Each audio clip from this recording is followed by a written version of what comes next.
Welcome to the IT Career Energizer podcast. For anyone who wants to build and grow a career in IT, develop and improve your strengths and skills, be inspired and motivated by the successes of others, manage your career progression, and achieve your IT career goals. And now, your host, Phil Burgess.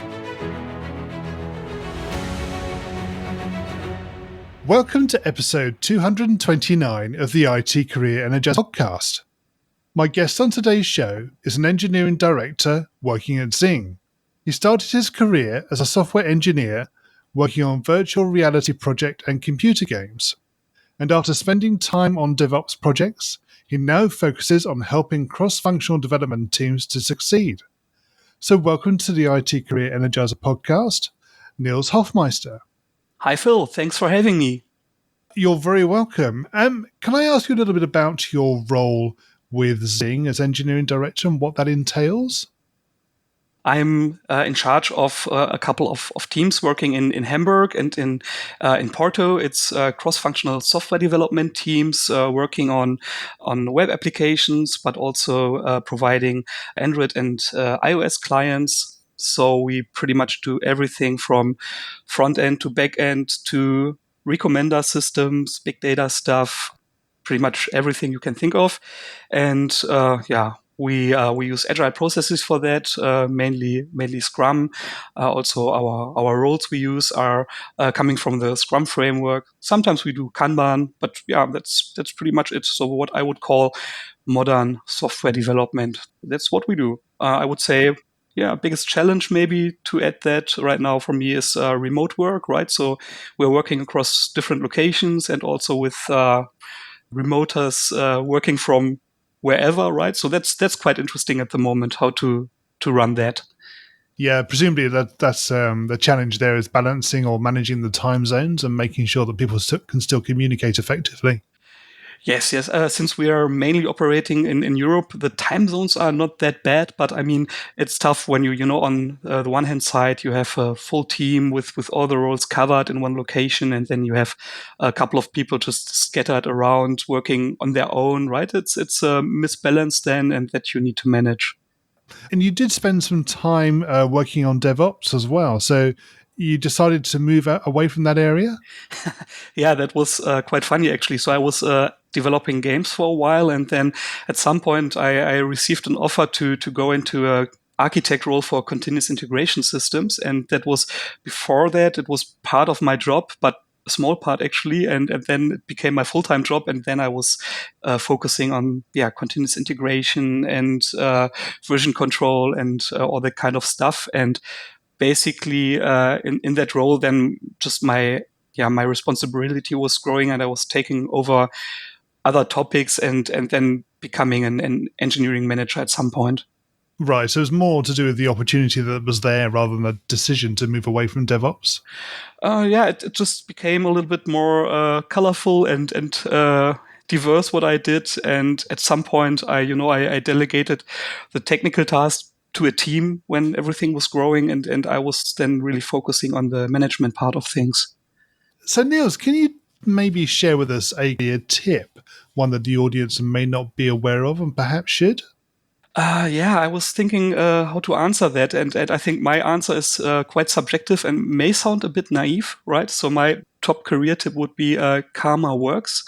So what does that mean? I believe it's really helpful if you not only do stuff that helps you for your personal goals or your own projects, but really help out other people in your organization, because usually at some point they will return the favor, and that just helps to make things better, right? So I did that a lot of times, and it always was rewarding for me and for everybody in the end.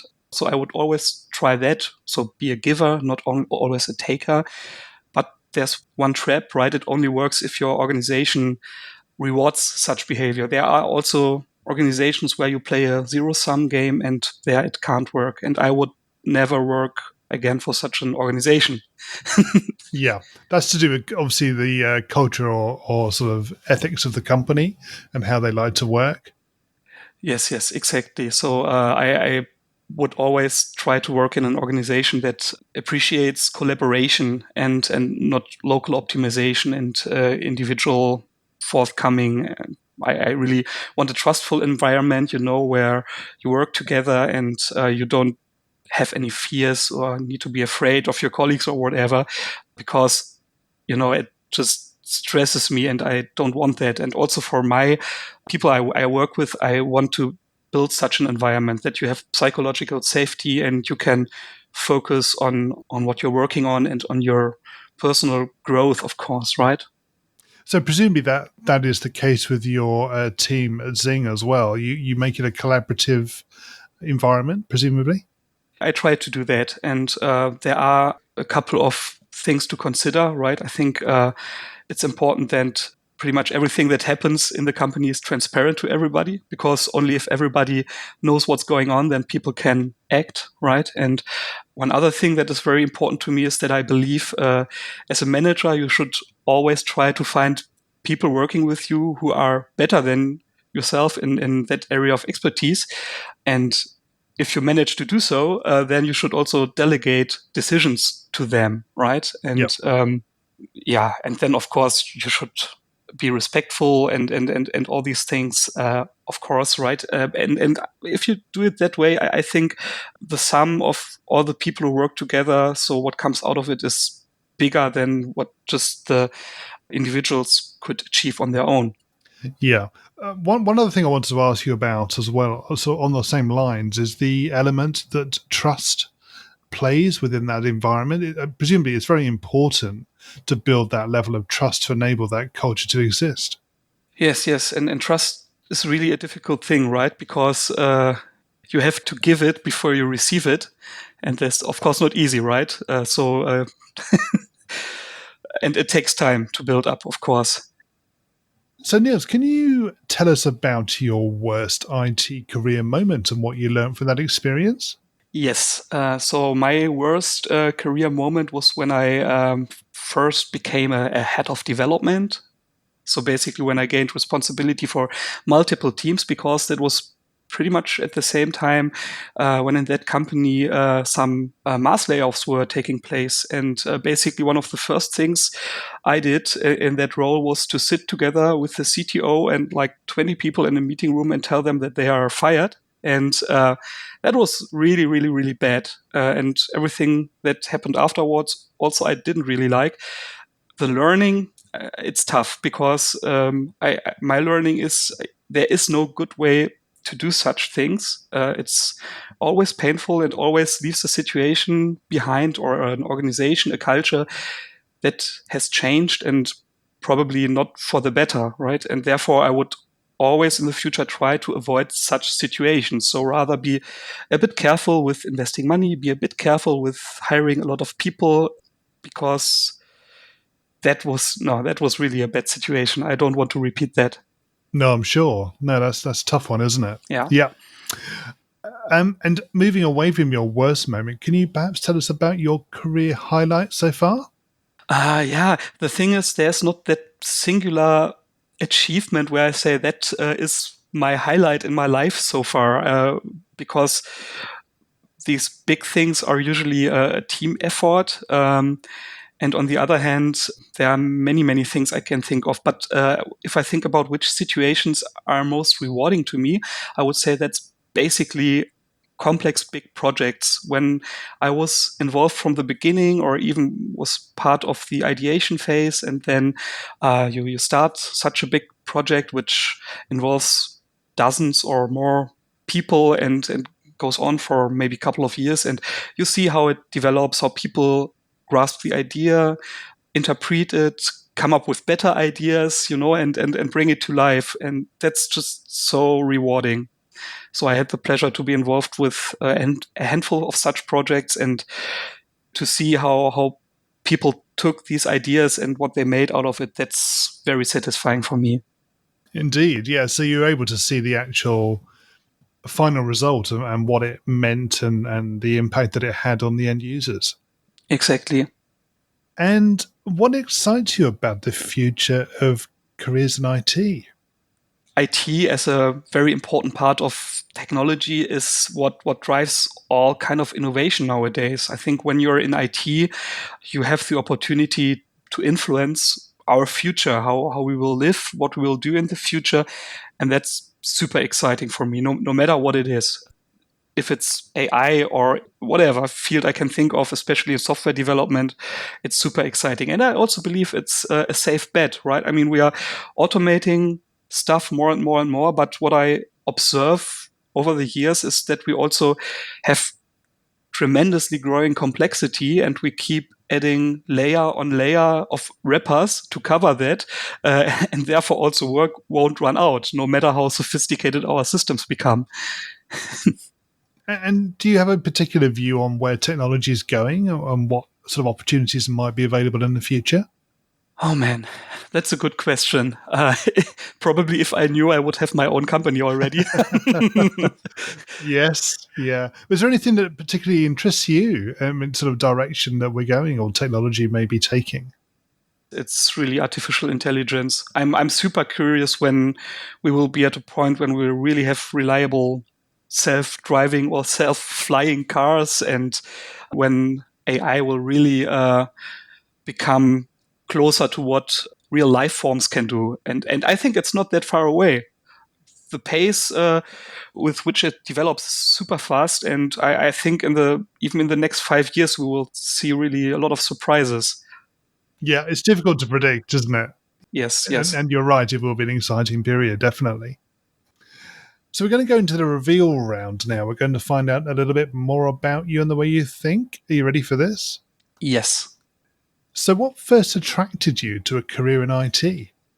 Oh, that's a bit cliche. I was playing computer games since I was a kid, and I always wanted to develop them myself. That was basically what was driving me in the beginning to study computer science. That was why I wanted to learn C++ when I started my career as a developer.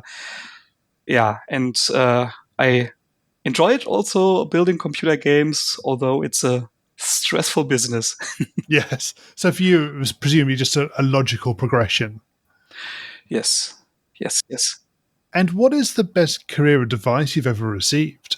That was from a former boss of mine. He was always, or a lot of times, putting one quote that is, between stimulus and response, there's a space. In that space is our power to choose our response. It's unknown if it goes to Viktor Frankl or Stephen Covey, but it resonated a lot with me because in the beginning, I was always or often very angry. And when I had a problem with people, I would start to argue with them.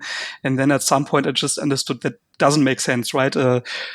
Conflict is usually not something that gives you a good solution. So, if I'm angry nowadays, I would just hold on for a minute or for a day or whatever till the emotions are not so high anymore and I can have a rational discussion. Maybe sounds a bit stupid, but it always helped me a lot, to really realize, hey, now I'm angry. I should wait before I talk to people.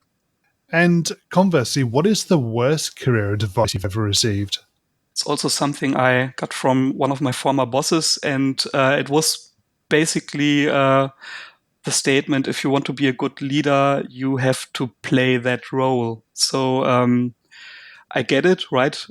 Being a leader, being a manager can also mean like facing tough situations, like letting people go, for instance. And it might be helpful to play a role, but for me, it doesn't work. I need to be myself, and I think I can be, the same person on the job and in private life. I don't want to play roles because for me that costs too much energy, and I think people also notice it if you play a role, and it doesn't help you with trust. And yeah, I don't believe in that. If you were to begin your career again in today's world, what would you do? When I started my career as a developer, for me, I don't know why, but networking wasn't a big thing. I was not involved in a lot of meetups or something. I was pretty much focused on my project and my company and didn't talk with the outside world. And this is something I would do differently from the beginning. Connect with people from other companies, from other disciplines, whatever. So I really have a good network. I know interesting people. I have a broader understanding of what's going on. Remembering these times, I don't even understand why I didn't do it. Yeah. But yeah. So you make a definite decision or conscious decision to go to meetups or connect with people and user groups and whatever it might be. Yes. And what career objectives are you currently focusing on? So I'm not the kind of person who plans a career like what do I want to be in 5 years or something. At the moment, I'm working on 2 of these projects I mentioned earlier that I really want to make happen, and I think it will take another 1 or 2 years to get them really to life. And that's what I want to achieve as the next step. What's after that, I don't know yet. Okay. And what's the number one non-technical skill that has helped you in your career so far? Definitely communication. So I'm quite okay with written communication. I think I'm also fine with verbal communication, and I can use different styles, and that helped me a lot. I also deeply believe that this is really the underlying pattern for everything, right? In the end, software development for me, yes, it is about technology and programming languages and whatnot, but in the end, it's about communication. If that doesn't work, nothing works. It's always about people, isn't it? So yeah, communication Yes. is essential. Yes. And what do you do in your spare time away from technology? I have a lot of weird hobbies. I think the weirdest one is that I collect Star Wars Lego sets. Oh, yeah. But other than that, I just try to do some sports. I have a motorbike, which is kind of meditation to ride it. I also do a lot of hiking. Yeah, and I still play video games.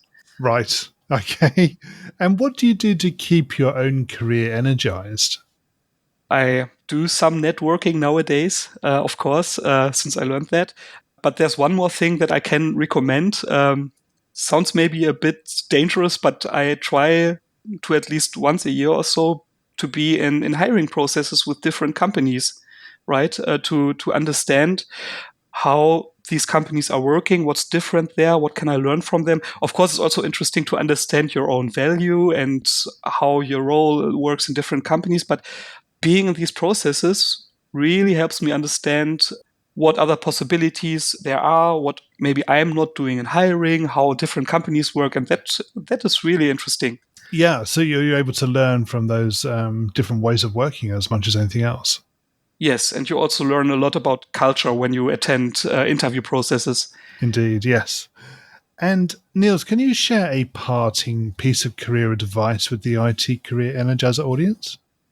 I'm repeating myself probably, but my advice would be, especially if you are a hardcore technologist, a hardcore programmer, you should work on your soft skills, and you should especially make sure your communication skills work, because this is really a big success factor. You can be an expert as deeply as you can be in your field. If you can't basically spread the word to your surrounding, it will only take you so far. So really practice your communication skills from the beginning. And finally, what's the best way we can find out more about you and connect with you? Of course, you can reach out via my Xing profile. And to be honest, I also have a LinkedIn profile, so you can also reach me there. Yeah. Nils, thank you so much for joining me on the podcast today. It's been great chatting with you. Thank you. Hi, Phil here again. Just a final few words from me. Firstly, I'd like to thank my guests for sharing their career tips, experiences and insights with us on the show today. As you probably know, there have been more than 200 guests on the show so far, and I'm continuing to try to attract new guests that can provide great insights to all of us. However, to enable me to do this, I need to ensure that the podcast continues to grow and reach an extended audience. And you can help me in doing this by subscribing to the show and providing a rating and review in whichever platform you listen to. Thanks again for your support, and until next time, have a great week. Thanks for listening to the IT Career Energizer podcast. To find out more about building a successful career in IT, visit itcareerenergizer.com.